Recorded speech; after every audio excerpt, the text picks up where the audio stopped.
Itulah yang diajarkan Luqmanul Hakim kepada anaknya. Wahai nak, banyaklah engkau berbuat baik, dan kau ingat kau tidak akan pernah bisa memuaskan hati manusia. Diajaknya langsung praktek lapangan, Pak. Ambil barang-barang, naikkan ke atas keledai, kita mari bepergian.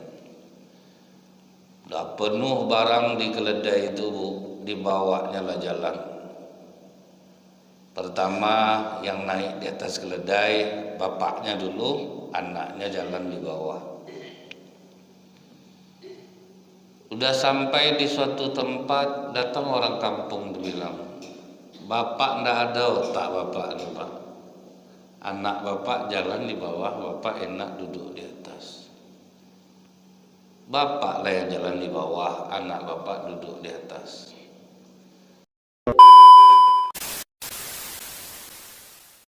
Bersolawat kita kepada Rasulullah sallallahu alaihi wasallam dengan ucapan Allahumma shalli ala Muhammad wa ala alihi wasallim. Semoga dengan banyak kita bersolawat kita mendapatkan syafaat di yaumil akhir kelak. Bapak Ibu yang saya muliakan, hampir merata kita ini pasti merasa gelisah, risau, khawatir karena adanya orang yang memusuhi kita. Rata-rata tuh, Pak. Misal orang membenci kita, terdengar kita orang menjelekkan kita, tuh agak terganggu jiwa kita, gelisah kita, risau hati kita jadi. Dan banyak orang yang jadinya, Bu, terhambat dia untuk bisa maju itu karena ada orang yang memusuhi dia. Itu hampir merata tuh, Pak. Apa bapak berhenti di pengurus masjid, apa misalnya gitu, Pak. Banyak betul masalah masyarakat nih, ayah kita. Itu berarti mundur gitu ya nama Bapak ya, gelisah gitu jadi ya, Bu. Ngapa mundur jadi RW, ngapa mundur jadi RT, nggak tahan masyarakat payah. Kalau di masyarakat nih kan, Bu, yang adil itu dapat satu, dapat semua. Itu yang adil di masyarakat. Sementara kalau pembagian sembako itu udah ada orangnya, Pak. Orang masyarakat ngamuk kadang ke RW ya. Masa kami tidak dapat, katanya, padahal dia mampu kadang, Bu. Jadi kita itu yang membuat kita gelisah itu apa, Bu? Kalau ada orang memusuhi kita, kalau ada orang yang membenci kita, gelisah gitu ya dia, Pak. Khawatir, payah kita tidur. Dibawa sholat pun tidak tenang jiwa, dibawa zikir pun tidak tenang jiwa. Padahal Bapak Ibu, kalau kita perhatikan sebenarnya orang yang memusuhi kita itu, disitulah kesempatan kita untuk mengetahui berapa banyak celah di dalam diri kita ini, Pak. Dengan adanya orang yang memusuhi kita, akhirnya kita banyak introspeksi diri. Karena orang yang memusuhi kita itu, Pak, 24 jam dia mikirkan kita, Pak. Disitulah kita kesempatan, oh ini buruk aku rupanya, ini harus berubah. Karena orang musuh kita itu dia detail, Bu, tahu betul dia kesalahan kita itu. Nah kebanyakan orang kalau udah saling memusuhi itu saling menjelekkan satu sama lain, bukan saling introspeksi diri, Pak. Dibilang orang tuh bapak agak egois orangnya, Pak, suka menang sendiri. Kalau dia itu lebih daripada aku lagi. Aku selama ini diam-diam. Akhirnya saling buka-membuka kan, Bu. Itu orang yang paling banyak. Kalau dia sudah memusuhi, maka dia saling menjelekkan satu sama lain. Dan itu pasti itu, Pak. Nah disinilah kenaknya, Bu. Kenapa orang rajin sholat itu jiwanya gelisah? Disebabkan ketika orang memusuhi dia, dia balik memusuhi orang yang membenci dia. Dan ini yang harus kita hati-hati, Pak, dalam kita beribadah kepada Allah ini. Kadang sifat yang seperti inilah yang menjauhkan kita dari rahmat Allah. Kita ambillah, Bu, banyak pedagang dongkol hatinya kalau di sampingnya ada orang yang jualan yang serupa. Kan seperti itu, Pak. Dia sholat juga nih, Bu. Sering saya mendengar masalah seperti ini. Saya jualan lontong, ada jualan lontong nggak dia di samping saya Ustaz. Jadi macam sakit hati dia kalau ada orang yang buka sama dengan dia. Sementara pedagang-pedagang toko baju di Ramayana sama jualannya semua itu Pak. Jadi kadang justru yang di luar-luar yang sering tuh Pak, buka kedai kopi, buka ya kedai kopi, mati kedai kopi awak dibuatnya. Jadi kita tuh lebih banyak mencari pula kesalahan orang tanpa harus mengintrospeksi diri sendiri. Seharusnya Bu, berdagang orang samping kita, di situ pula kita terpacu jadi bagaimana supaya barang kita tetap laku tanpa harus menjatuhkan dia. Kan enak tuh Pak kan. Bersaing itu memang pasti ada Bu. Cuman jangan sampai hancur keislaman kita karena kita menjelekkan musuh kita. Saya kalau nengok di perumahan tuh tukang lontong itu saling menjelekkan satu sama lain tuh. Lontong dia tuh kuah agak encer tuh. Kan inilah gaya apa. Kalau kami tengok kental kuahnya beda. Jadi kadang lucu juga buat. Lebih lah dari anak-anak lagi kalau orang bersaing nih. Kalau rumah makan tuh sampai berdukun-dukun bagai itu Pak. Dukun dapat pembagian tukang santan, tukang prasantan, sama ibaratnya duitnya dapat dia per bulannya. Nah, ini apa guna dukun ini Pak? Jadi siapapun yang buka rumah makan radius 1 kilo di tempat kita ini tidak akan laku rumah makan deh. Kita Islam, kita rajin sholat rupanya. Lekatnya hati kita terhadap dunia inilah yang membuat perasaan kita gelisah. Misalnya Bu, kita coba ingin membuat orang senang sama kita semuanya, hancurlah hidup kita dibuatnya Pak. Mau rajin sedekah, mau rajin zikir pun, kalau udah ada orang memusuhi dia, dicarinya cara lain gimana orang supaya senang sama dia. Padahal kita sudah mengaji Bu ya, kita tidak akan pernah bisa memuaskan hati manusia. Jadi tidak bisa kita orang harus senang. Misalnya kami pengajian nih Bu, itu harus senang orang semua dengan pengajian kami, tidak mungkin Pak. Pasti tetap ada orang yang tidak suka atau beda pendapat. Itulah yang diajarkan Luqmanul Hakim kepada anaknya. Wahai nak, banyaklah engkau berbuat baik dan kau ingat kau tidak akan pernah bisa memuaskan hati manusia. Diajaknya langsung praktek lapangan Pak. Ambil barang-barang, naikkan ke atas keledai, kita mari bepergian. Udah penuh barang di keledai itu Bu, dibawanya lah jalan. Pertama yang naik di atas keledai, bapaknya dulu, anaknya jalan di bawah. Udah sampai di suatu tempat, datang orang kampung bilang, bapak ndak ada otak bapak nih Pak. Anak bapak jalan di bawah, bapak enak duduk di atas. Bapak lah yang jalan di bawah, anak bapak duduk di atas.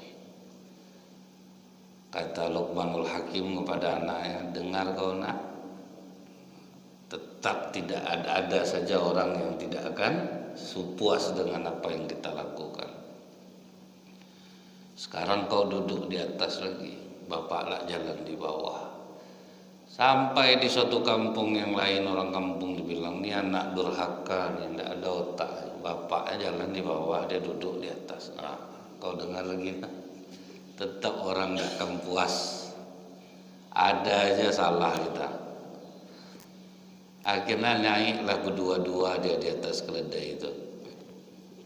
Sampai lagi di satu kampung yang lain, datang orang kampung itu bilang, tidak ada otak kalian berdua, udah seberat tuh keledai itu bawa barang, duduk kalian berdua. Turunlah dari atas punggung keledai itu. Akhirnya turunlah berdua-dua. Jalan berdua-dua Bu, bawa sampai ke kampung yang satu lagi, datang orang kampung satu lagi. Bodoh kalian berdua nih. Apa guna bawa keledai tapi tidak kalian naiki? Akhirnya digendongnya keledai itu lagi. Itulah akibat kalau kita mendengarkan kata orang. Itulah maksud Luqmanul Hakim itu. Kalau kita sering macam itu, segan kita Bu, nanti apalah kata orang. Kita selalu itu patokannya Pak. Akhirnya kita Bu ya, tidak maju-maju kita jadinya Pak, karena kita hanya ingin memuaskan orang. Nanti apa kata orang, kalau kita buat macam ini nanti apa kata orang. Dan itu yang harus kita ingat, bahwa kita tidak akan pernah bisa memuaskan siapapun. Jadi kalau kita nih Bu disaingi oleh orang, buka jualan harian, ramai jualan harian kita. Orang karena nengok kita ramai itu dia pengen lah jualan harian juga. Kita kadang sakit hati itu Pak. Sampai cari jalan lain Pak untuk bisa sampai ke rumah dia itu Bu. Misal rumah di sini, orang tuh buka lah kedai di sini, berputar dia tuh Pak. Pokok jangan sampai lewat dekat depan rumah. Datanglah masyarakatnya, enak Bu. Tempat siapa tuh bisa berutang, lah dia ada domba ya Pak kan. Awak berharap lah ada pembeli Bu. Ya udah enggak apa-apa, samakan aja. Dia dua-dua orang dia Pak. Tapi kalau misalnya orang tidak ada merasa bersaing tuh Bu, malah dia diperbaikinya cara justru ada orang jualan, aku harus lebih memperbaiki diri. Untung ada pembanding. Kalau tidak ada pembanding, mungkin kita ini hanya tidak akan berpikir kita untuk lebih baik. Kan bagus dia itu Bu. Dengan adanya orang jualan harian juga di tempat kita, maka kita semakin terpacu untuk melengkapkan barang, melayani orang. Jadi kan enak seperti itu Pak, daripada saling menjatuhkan kita payah tidur malam. Ini sibuk juga mengkaji. Memang jahat orang dia Maya. Baru kan terenak kita jualan, bukanya pula jualan yang sama. Padahal tidak ada masalah tuh Pak. Tidak ada masalah sebenarnya Bu. Itu yang kalau saya lihat dia macam di Ramayana itu Bu. Jual baju anak-anak, semuanya Pak. Muka juga. Walaupun kalau sempat orang ketahui ilmu agama tambah enak sebetulnya. Dagangan udah terbentang, wajah disenyumkan, pelayanan bagus, bahan yang kita jual bagus, dicari orang. Itu dia Pak. Saya lihat Bu di Pekanbaru ini, kenapa toko baju bayi Sayang Bunda sangat ramai di mana saja. Mau orang ngejar jauh-jauh Bu. Di Ramayana ada, di mall ada. Apa yang menyebabkan mereka berlebih? Rupanya bahan bagus, harga murah. Pelayanan betul-betul memanjakan pelanggan Bu. Tidak ada satupun pelanggan yang tercuekin. Baru aja ibu-ibu ini bertanya, iya Bunda, yang mana Bunda? Mau dicarikan langsung. Itu walaupun jauh Pak dikejar Arifin Ahmad ramai, di mana aja buka ramai. Berarti kan itu yang harus kita robah cara kita, bukan saling menjatuhkan orang jadinya. Awak sembahyang juga Bu, ya Allah, tak lakukanlah kedai dia ya Allah. Rupa tambah ramai, awak sakit hati dia. Akhir malas sembahyangnya dia, malas syukurin Allah nih. Rajin awak sholat tuh. Rupanya itu yang mengotor-ngotorkan hati kita tuh. Itu toko emas Bu, berdekat-dekat toko emas Pak kan Ramayana tuh. Jadi enak kalau sebenarnya bersaing itu dalam memperbaiki tempat pelayanan. Itu yang diperbaiki, bukan makin cemberut kita orang jualan di samping kita. Memang banyak tuh Bu, di mana aja itu aja problem orang-orang jualan nih. Cuman ada juga orang yang baik Bu. Saya ingat tuh Pak, di Pasar Mambo tuh Bu, ada dulu rumah makan Surakarta di Simpang itu. Dia jual nasi, kemudian dia pagi jual lontong. Lontongnya enak Pak. Rupanya buka pula ada mama-mama orang susah, buka lontong juga dekat depan dia tuh. dihentikannya lontong dia Pak, untuk supaya orang membeli lontong sama. Itu hebat dia tuh. Dia kalau udah di rumah makan udah enak juga dia. Udah bagus omsetnya, ngalah dia Pak, karena dia tahu orang pasti lebih ke lontong dia gitu. Itu yang lebih hebat lagi pengorbanannya. Kadang kita buat amalan yang tanpa kita sadari besar nilainya di sisi Allah Pak. Dia enggak mau bersaing Bu. Wah, lontong amak ini harus laku nih. Di stopnya dia jual lontong. Itu yang jauh lebih berpikir, dia rasanya omsetnya udah bagus. Ini kadang main guna-guna bagai kan Pak. Baru masuk saya ke rumah makan belangau langsung Ustaz. Wah, itu macam-macam lah orang buat untuk masalah duniawi ini. Kemudian bukan dalam masalah perdagangan aja Bu. Ada dokter yang sakit hati pula kalau orang buka pula dekat-dekat dia. Misal macam sekarang nih Bu ya.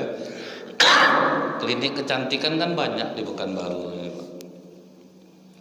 Memang tidak ada orang itu yang sakit hati karena mereka tuh orang intelek. Cuman mungkin sempat ada nih perasaan sakit hati dia.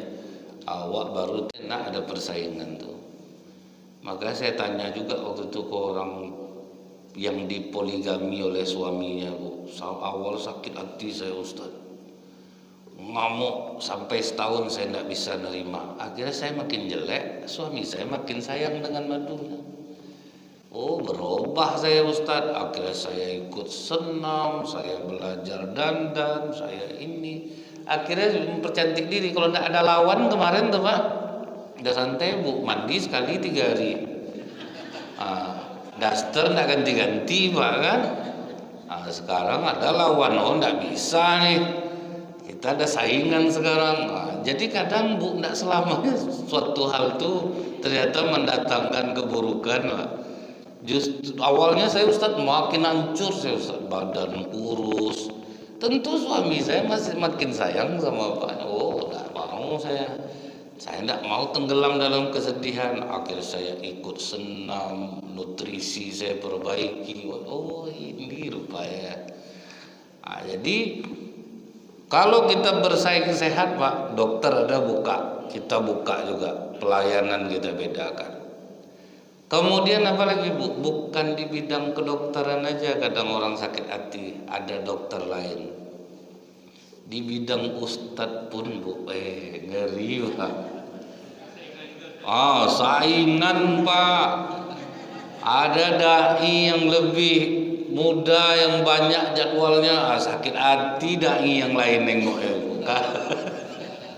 Memang dasar bukan memperbaiki diri dia Pak. Seharusnya kan memperbaiki diri. Adik-adik kita yang muda udah maju-maju nih.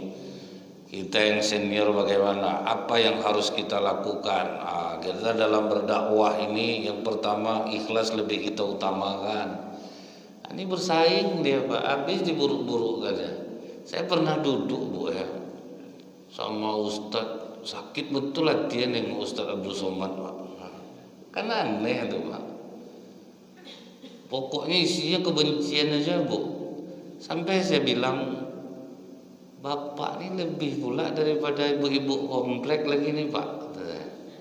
Ibu-ibu komplek menggosip masih aman gosipnya Pak.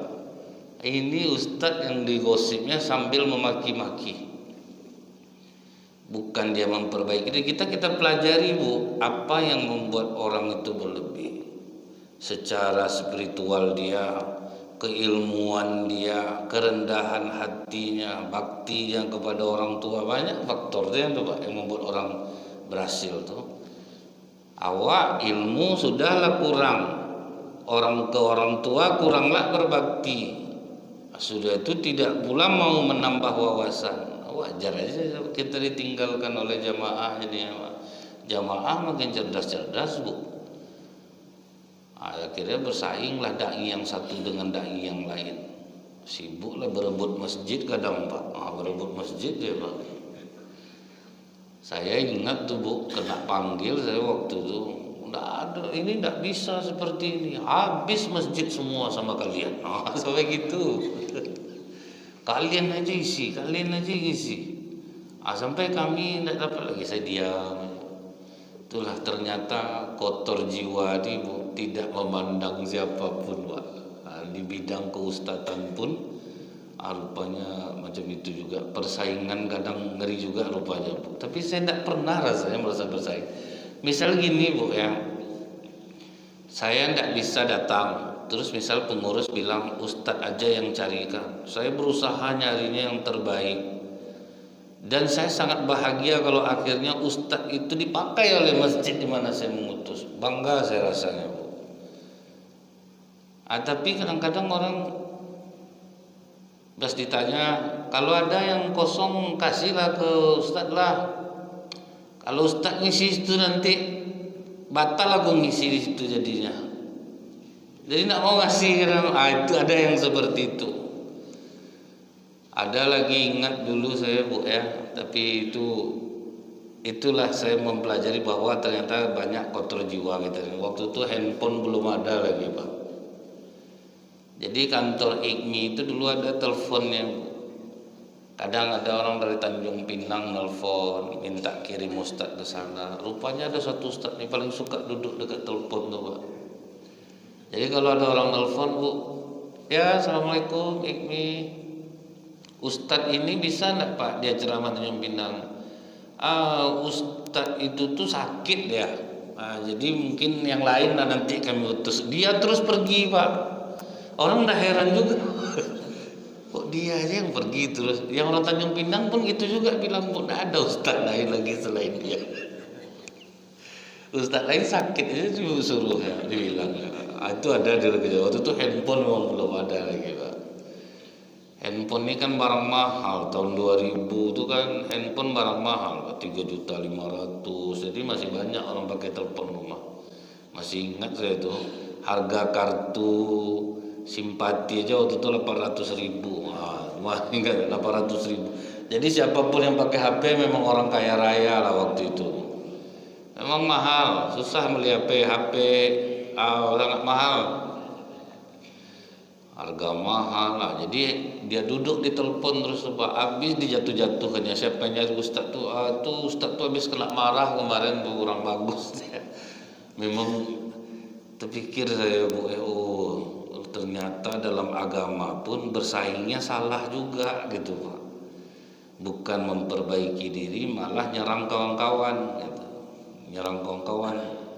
Nampak poster saya besar di Masjid Agung An-Nur bulan puasa, rapat ustadz-ustadz membahas saya. Saya padahal tidak tahu, saya itu pengennya gini Bu. Saya ingin orang menjelekkan saya di belakang saya, jangan ada yang nyampaikan ke saya. Jadi kalau saya jumpa kan masih enak kalau jumpa Pak kan. Kan saya tidak tahu. Lupa ada ustadz diceritakannya pula ke saya, rapat besar. Ustadz Nazril ngisi dia Nur, aku heran aku nengok dia tuh, bukan positif, negatif semua ya gitu. Seharusnya Ustadz ini tidak nyampaikan ke saya. Kalau tidak disampaikannya Pak, saya masih enak jumpa sama orang, kan tidak tahu kita orang di belakang kita. Nah itu Bu ya, jadi sama-sama kita introspeksi diri Bu. Kita yang jualan, ada tidak menjelekkan barang orang. Apalagi musim-musim mau pilkada nih ya Bu ya, wah itu main jatuh-jatuhan loh. Saya ada ngomong ke salah seorang calon wali kota, tapi bukan wali kota Pekanbaru. Jangan pernah menjelekkan lawan. Kapan perlu puji lawan kita itu dengan kelebihan dia. Karena di Indonesia nih kebanyakan yang menang itu politik terzolimi. Kita diburuk-burukkan orang, itu menang kita Pak. Rata-rata Bu. Siapa yang memburukkan lawannya, lawannya akan menang. Apalagi kalau lawannya tidak membalas. Itu tinggi itu Pak. Berapa kali Pak Jokowi menang, perhatikan lah Bu. Dia diserang orang, dihina orang, direndahkan orang. Tidak pernah dia melawan. Menang terus. Tapi kalau sempat kita itu menjelekkan lawan, langsung anjlok kita dibuatnya. Jadi saya bilang sama dia, puji perkembangan kota selama Bapak itu memimpin. masukkan pula program kita, jangan jelekkan dia. Wah itu insya Allah menang kita tuh. Karena ada saya tengok beberapa pengalaman Bu ya. Misal Pak Anies nih, udah bagus suara ini Bu, kemudian diserang Pak Prabowo dengan ejekan oleh netizen, gemoy apa, naik suaranya langsung Pak. Itu tuh. Saya baru udah sering bertutur pesan Bu ya, jangan sampai menjelekkan orang, jangan sampai merendahkan orang. Oh sibuk lah, dia makin diserang Bu, makin naik dia. Itu sifat orang Indonesia Pak. Makin kita burukkan orang, makin tinggi dia. Tidak ada yang mau dengar Pak, sibuk menyerang, gemoy lah, gaskan lah, makan siang gratis. Akhirnya makin diejek, makin naik deh. Walaupun menyesal juga orang jadinya lupa tidak jadi makan siang itu Pak kan, ditukar lah jadi sarapan pagi kabarnya. Itu padahal saya selalu Bu, saya udah perhatikan Bu, 2 kali Pak Jokowi menang, beliau diserang, dihina orang, tidak pernah membalas. Itu yang buat naik. Kemarin ini udah bilang jangan ada yang serang Pak Prabowo, jangan ada yang menjatuhkannya. Tiap hari Pak, apa enggak naik jadinya? Orang makin penasaran jadinya. Orang makin penasaran. Karena dia merasa dia terzolimi, disitulah dia naik. Jadi kita tuh bersaing seharusnya lebih memperbaiki diri. Makanya ada kata-kata yang menyebutkan kesuksesan kita tidak akan batal karena kesuksesan orang lain. Itu yang harus kita ingat. Tidak akan batal sukses kita tuh. Kita naik bersama. Yang ustadz ini perbaiki dirinya, fokus dia. Yang ustadz ini perbaiki diri, fokus dia. Coba lah ibu tengok ustadz-ustadz yang selalu menjatuh-jatuhkan orang aja Pak kerjanya. Akhirnya dia ditinggal jamaahnya Pak. Orang mau ngaji, bukan mau menghina-hina sana hina sini. Bukan ini tidak betul, ini betul. Karena sibuk macam itu tuh kan malas orang Bu. Karena orang diajak untuk memusuhi orang lain. Nah itu tuh yang ngeri Bu. Saya memang ada juga seperti itu, tapi bukan kita menjatuh-jatuhkan orang. Kita ambil pelajaran apa yang menyebabkan orang ini menang, kenapa orang baik kalah. Kenapa ustadz ini ceramah suka orang, kenapa ustadz ini kalau ceramah malas orang. Kan kita bisa belajar tuh Pak dari cara seperti itu tuh. Nah jadi bukan berarti persaingan itu tidak ada di kalangan orang-orang yang tahu agama, ada. Apalagi dengan orang-orang jamaah yang jualan atau yang buka usaha, pasti ada persaingan antara satu sama lain. Itu tuh yang membuat Bu ya duduk kita pemenung dibuat itu Pak. Macam mana lah, apa cara aku menjatuhkan dia ya. Macam di kantin sekolah saya dulu Bu, tukang lontongnya ada 4. Itu sibuklah bersaing tuh. Jangan beli lontong di sana. Yang satu nih Pak tempat kantin yang dibaguskan ya Pak, dienakkannya tempat duduk. Itu ramai anak-anak ke sana Bu. Kalau yang di tempat ibu ini lontongnya Bu kuah lado pakai tahu. Tentu tak mau orang Pak kan. Lontong dihitung Bu, 4 biji lontong, 1 tahu isi kasih kuah lado. Itu tidak mau orang, itu sibuk kelahi-kelahi lah jadinya Pak. Masalah itu rupanya begini ya. Ternyata kalau kita suka bersaing dengan cara seperti ini, hidup kita tidak akan tenang setaat apapun kita ibadah. Dan itu akan memancar ke wajah kita. Cobalah Bapak, tengoklah Bapak udah sering ngaji, Ibu udah sering ngaji, berubah wajah Bapak Ibu nih, memuda sendiri dia Pak. Cobalah tengok foto Ibu di masa lalu, mungkin cantik yang sekarang lagi. Cobalah Bapak tengok foto Bapak. Karena kita makin berilmu tuh Bu, Ibu Bapak tiap hari ngaji, jadi masuk deh Pak, 10% masuk 10%. Itu makin tenang jiwa kita deh, pas betul ceramah ustadznya, aku pas sakit hati sama orang. Oh rupanya enggak boleh. Itu dia yang membuat bagus wajah dia. Maka saya tengok Bu, orang-orang rajin ke masjid, rajin ngaji. Coba ambil foto dia di masa lalu, coba buka fotonya yang sekarang. Rata-rata bagus yang sekarang. Macam wajah Bapak Ibu ini dimatikan lampu nih, terang ruangan ini, bercahaya. Itulah. Karena tidak ada lagi bersaing-saing, tidak ada benci-benci, tidak ada. Tapi kemudian Bapak Ibu, Memang hidup kita ini tidak akan pernah lepas dari persaingan. Kalau kita lihat dalam Al-Quran surah Al-Baqarah 148, fastabiqul khairat, maka berlomba-lombalah kamu dalam berbuat kebaikan. Jadi memang kita tuh berlomba, tapi dalam hal meraih akhirat, Pak. Itulah iri yang sangat dianjurkan. Pernah Umar bin Khattab berpikir, ya, aku harus mengalahkan sedekah Abu Bakar Siddiq. Nah, persaingan mereka tuh itu, Pak. Aku harus kalahkan Abu Bakar Siddiq, menang terus saja dia soal sedekah. Dibawa Umar lah hartanya kepada Rasulullah. Ya Rasulullah, terimalah infak dariku. Banyak betul kau sedekah di Umar. Berapa yang kau tinggalkan di rumah? Aku meninggalkan sebanyak yang aku sedekahkan. Berarti kan 50%, Pak. Umar bersedekah itu. Ditunggunya lah, Bu, ini menang aku sekali. Nah, mungkin Abu Bakar sebanyak ini. Rupa datang Abu Bakar Siddiq, Bu. Tidak tanggung banyak bawa harta. Ditanya Rasulullah, sebanyak ini kau sedekah Abu Bakar, berapa yang kau tinggalkan di rumah? Aku meninggalkan Allah dan Rasulullah di rumahku. Artinya bahwa habis semua hartanya, Pak, tanpa sisa.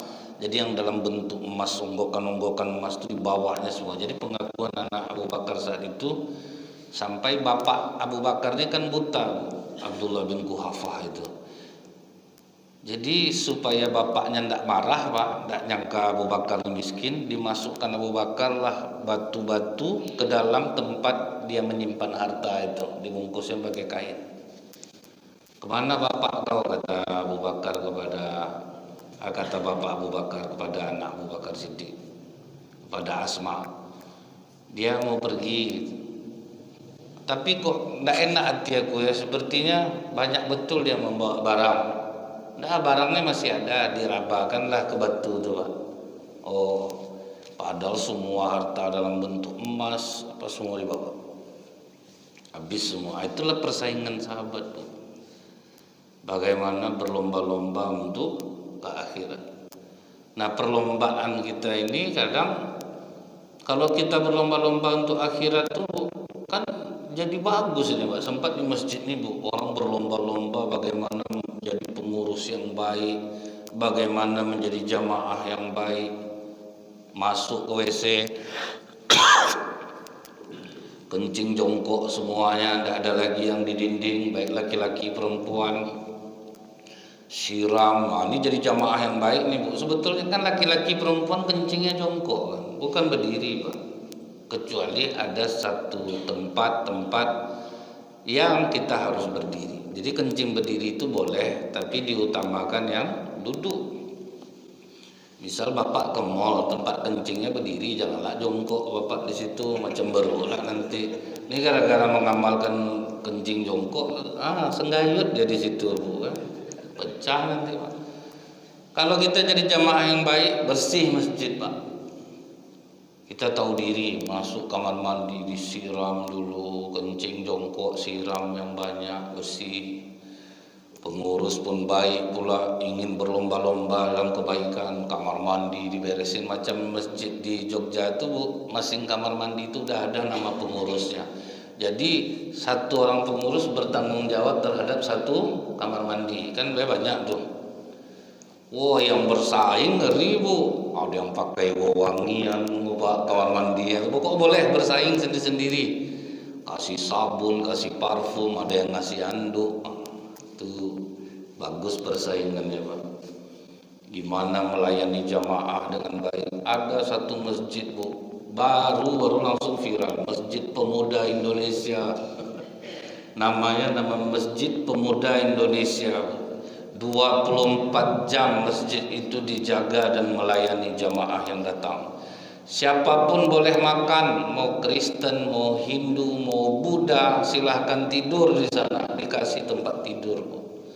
Jadi orang di sana mau tidur langsung keluar, nggak pakai mata besar, tidur luar, Pak, tidur luar. Nanti menetes air liur nanti. Mereka enggak, Pak, dikasih tempat tidur yang bagus. Dibuatkan kopi, dikasih makan. Ngeri dan ada sakit hati orang nengok seperti itu. Kan bagus tuh Pak, nampak langsung program itu di depan mata jamaah Bu. Misalnya macam di sinilah, kenapa orang berlomba-lomba menyumbang? Misal kita ada makan-makan, karena kan nampak Pak langsung di sini.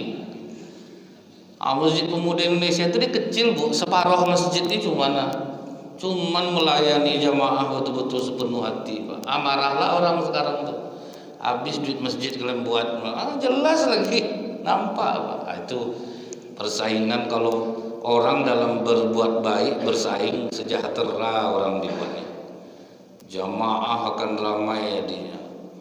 Itu yang namanya, ini kan kita macam Masjid Rahmat ini kan jamaahnya jamaah yang baik nih Pak, ngaji tiap hari tidak pernah bosan, padahal tidak dikasih uang, tidak ada kasih makan-makan. Sementara di masjid lain harus berpikir keras Bu, harus kita bawa makan baru bisa ramai. Pas giliran saya Bu ya, tambah ramai kemarin. Dia Masjid Nurul Yakin itu kan ceramah tiap hari itu Pak, dan memang ramai. Cuman pas giliran saya kemarin Bu, pas giliran menggulai kambing, 2 kali lipat jemaahnya, penuh tuh. Jadi memang orang udah ramai, ditambah itu makin ramai gitu Pak. Itu jamaah-jamaah tulus, sama Bapak Ibu di sini. Nggak ada makan, kadang ngantuk, ditahan duduk juga habis subuhnya. Itu yang dahsyat tuh Pak. Berlomba dalam kebaikan itu kan memang dianjurkan oleh Allah. Bersainglah kita. Kemudian apa kata para orang-orang pintar nih Bu ya? Orang-orang yang cerdik adalah orang yang dapat menjadikan musuh sebagai modal untuk introspeksi diri. Karena dalam kenyataannya musuh lebih sering menemukan kesalahan yang selama ini mungkin kita tidak sadari. Jadi justru kalau kita kehilangan musuh, berarti kita kehilangan modal penting untuk introspeksi diri. Itu yang musuh tuh. Jadi kita menganggap lawan itu orang yang bisa untuk memperbaiki diri kita. Makanya belajarlah kita senang untuk mendengar orang-orang membenci kita. Dari sisi apa orang membenci, dari sisi itu kita akan berubah. Kalau tidak ada orang benci, orang sayang aja sama kita Bu, akhirnya itu yang membuat orang keras hati, tidak mau berubah. Karena apa kata dia, betul dia semua ya. Tidak ada orang memusuhi dia. Ada Bu ya, pengurus masjid di Pekanbaru nih, dia kaya raya, dia royal Bu, suka ngajak orang makan, suka apa gitu. Kalau pembangunan itu betul-betul diawasinya, kemudian dicari tukangnya, modelnya dibuatkan sama dia, kemudian suka membantu jamaah. Sampailah ke titik bapak itu selalu merasa dialah yang paling hebat. Itu bahayanya Pak. Dibiarkan aja Bu ya. Dia merasa dia yang paling hebat. Sampai ustadz dia yang harus mencarikan. Untung ada mulut orang yang tajam satu Pak. Kalau enggak sesat jamaah nanti jadinya. Dia baik akhirnya jadi hancur nih jadinya Bu. Enggak, bapak aja didengar orang sini Pak. Itu baru Bu bisa bapak itu berubah. Karena makin dibiarkan Bu, macam jadi masjid pribadi jadinya Pak. Padahal dia baik. Itulah kalau akibatnya tidak ada orang yang memusuhi. Tukang dia nyari, dia yang ngatur, dia yang memang kaya Bu, mau dia berkorban tuh. Cuman akhirnya sampai ke tahap ustadz dia yang ngurus, sampai jadinya masjid itu jadi punya dia Pak. Dia yang memutuskan segala hal. Untung ada mulut yang tajam. Sejak ada yang memusuhi itu ada apa sedikit Pak. Rupanya tidak semua orang suka dengan yang aku buat. Karena selama ini orang diam aja, tidak ada memusuhi. Bapak kaya Pak, tapi tidak boleh bapak macam ini. Kita di masyarakat ini, tidak bapak aja yang didengar. Ini ustadz bapak cari, akhirnya saling bermusuhan. Nanti jamaah sudah ngaji masalah tinggal jadinya.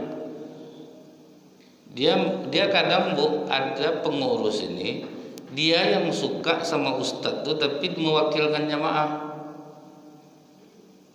Ustadz ini kami jamaah masjid ini, disangka ustadz itu jamaah yang suka Pak.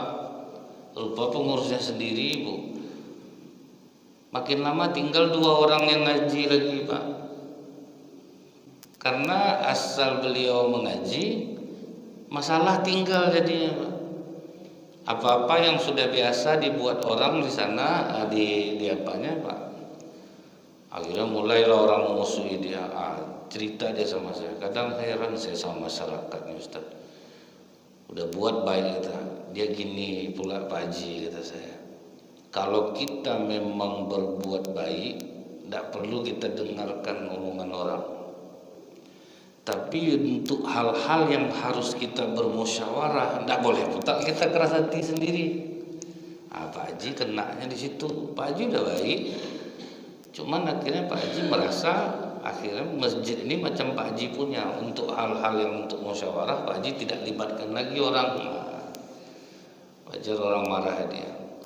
Nah jadi kalau kita punya musuh itu ternyata enak untuk kita. Kalau kita orang yang sholat nih Bapak Ibu, berbahagialah kita punya musuh dalam tanda kutip. Kita bisa introspeksi diri, janganlah terkecil hati.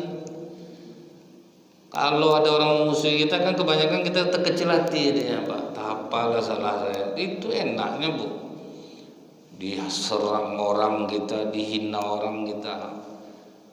Ingat saya Bu, waktu pemilihan RW untuk kedua kalinya saya di Pasar Mambo itu, ternyata saya menang telak lagi Pak. Tidak ada yang mengalahkan saya. Tapi saya ukur-ukur diri saya Bu, saya ini jadi RW yang kedua ini sudah mulai masalah duniawi yang saya cari. Karena apa yang saya pikirkan Pak, kalau jadi RW di Pasar Mambo itu tuh Ibu, berapa toko banyak di sana. Tiap bulan puasa ngantar minuman kaleng, wah tinggi minuman kaleng di rumah saya. Udah mulai enak nih Bu. Ini kalau aku nggak jadi RW payah nih. Rupanya ada orang membenci saya Bu. Membenci saya itu bagus dia Pak. Karena sesuai undang-undang KTP saya bukan KTP Kelurahan Kota Tinggi Pak. Jadi berusaha lah dia waktu itu Bu menjatuhkan Ustadz Nazril itu KTP-nya Rumbai. Mana bisa dia di sini. Akhirnya keluarlah surat. Waktu itu kata camat, tidak apa-apa, kalau memang masyarakat memilih lanjut aja. Cuman orang yang berusaha mengadu domba saya dengan lurah ini akhirnya terdiam Bu. Masa kata Pak Lurah itu Ustaz, dia macam baik depan saya nih Pak. Ustaz tidak bisa maju. Yang betul tuh lurah itu. Saya lah yang salah, memang KTP saya tidak di sini. Cuma kata Pak Camat, tidak apa Ustaz, oh tidak bisa. Ini udah salah, jangan ditambah salah. Lagi pula hati saya sudah mulai tidak bagus ini untuk pencalonan yang kedua nih. Yang saya bayangkan Bu, sekali tanda tangan 50.000 kadang Pak PRW, tolong tanda tangan PRW. Dikasih duit, apa nih Pak? Tapi tidak lama-lama tuh Bu, langsung tarik. Aduh, tidak enak lah saya. Mulai sayang sama itu. Itu yang mudah-mudahan Ibu Bapak, kalau ada yang memusuhi kita, jangan terkecil hati. Kita perbaiki diri kita supaya kita bisa bersaing dengan sehat. Subhanallahumma bihamdika asyhadu an la ilaha illa anta astaghfiruka wa atubu ilaik. Assalamualaikum warahmatullahi wabarakatuh.